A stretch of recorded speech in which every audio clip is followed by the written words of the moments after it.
Last है आज की अंतिम जी। जिज्ञासा है कि जो तुलसी जी हैं उनको एकादशी के दिन जल देना चाहिए कि नहीं, और यदि नहीं देना चाहिए तो क्या तुलसी जी को द्वादशी के दिन पारण के समय, पारण के टाइम जल देना होता है, या कैसे क्या विधि रहती है? क्योंकि हमने सुना है तुलसी जी का भी व्रत होता है। तो ये दो जिज्ञासा हैं, दो अलग अलग लोगों की है, दोनों के नाम नहीं है, शय नहीं है, ये दोनों को एक ही स्वरूप में कर दिया है। देखिए, इसमें अनेक मत हैं। कुछ लोग तो ऐसा कहते हैं एकादशी वाले दिन, और कहीं कहीं शास्त्र में लिखा है द्वादशी वाले दिन। द्वादशी को एकादशी भी कहा जाता है। तो इसमें अनेक मत हैं। यदि आप दीक्षित हैं तो अपने गुरुद्वारे के वैष्णवों से पूछ लीजिए। जो मैं करता हूँ, मैं कोशिश करता हूँ कि एकादशी के दिन जल ना दूं, लेकिन यदि तुलसी मुरझा रही है, बात है तुलसी को सुख देना, तुलसी का पूजन करना, और तुलसी में यदि एकादशी के दिन जल नहीं दिया गया तो तुलसी मुरझा जाएंगी, विश्राम को प्राप्त हो जाएंगी। तो तुलसी को एकादशी वाले दिन जल दे दिया जाता है। जो स्वयं निर्जल व्रत रखते हैं वो शायद तुलसी को जल नहीं देते हैं और द्वादशी के दिन जल से पारण करते हैं। तो आप अपनी गुरु परंपरा को फॉलो कीजिए। हमारे यहाँ मैं अपनी बात करता हूँ कि मैं एकादशी को भी जल दे देता हूँ। एकादशी का अर्थ मैं वो मानता हूँ जिस दिन मेरा व्रत होता है, क्योंकि शास्त्र में अनेक प्रकार के वचन हैं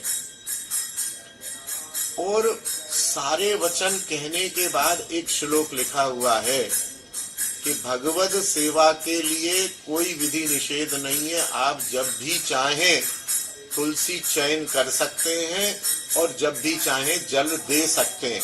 तो मुझे तो ये श्लोक अच्छा लगता है, मैं ऊपर वाले सारे श्लोकों को भूल जाता हूँ। तुलसी प्रसन्न रहे, भगवत सेवा के लिए भूल से कभी कभी ऐसा हो जाता है कि आज याद ही नहीं है सुबह से कि आज एकादशी है, तुलसी चयन हो जाता है। और तुलसी चयन काढ़े के लिए, चाय के लिए, दवाई के लिए करना है तो विधि का पूरा पालन करना चाहिए। भगवत भक्ति के लिए करना है तो आप भगवत सुख के लिए, तुलसी जी के सुख के लिए कैसे भी कर सकते हैं। गुरु परंपरा में जो आदेश हो वो आपको करना चाहिए। नहीं तो आप कोशिश करिए कि तुलसी जी को एकादशी के दिन जल न दीजिए, एक दिन पहले जल दे दीजिए। लेकिन हाँ, तुलसी जी सूखनी नहीं चाहिए, तब तो जल न दीजिए। और यदि आपको भय हो कि सूख जाएंगे तो दे दीजिए जल, क्योंकि उनकी रक्षा, उनकी सेवा, उनकी संतुष्टि ही हमारा मेन टारगेट है। केंद्र हमारा ये है। केंद्र नियम का पालन नहीं है, केंद्र विधि का पालन नहीं है, केंद्र उस उद्देश्य का पालन है जिसमें तुलसी को सुख मिलना है, जिसमें कृष्ण को सुख मिलना है। उसमें कोई विधि निषेध यदि निकल भी जा रहा है, जान के नहीं करना है, जान के नहीं अकड़ना है, लेकिन कोई यदि कहीं भूल हो रही है तो वो सुख में वो भूल क्रॉस हो जाएगी या 2, 4, 5 नंबर कट जाएंगे। तो इस विषय में आप सामंजस्य बरतिए। पारण के दिन जल दे सकते हैं, आप तुलसी जी का पूजन कर सकते हैं। एकादशी के दिन जिस दिन आप व्रत हो उस दिन भी आप दीप दिखा सकते हैं, तुलसी जी का पूजन कर सकते हैं। जल दे भी सकते हैं, नहीं भी दे सकते हैं, जहां आपका मन रुके। दोनों तरह के शास्त्र प्रमाण हैं।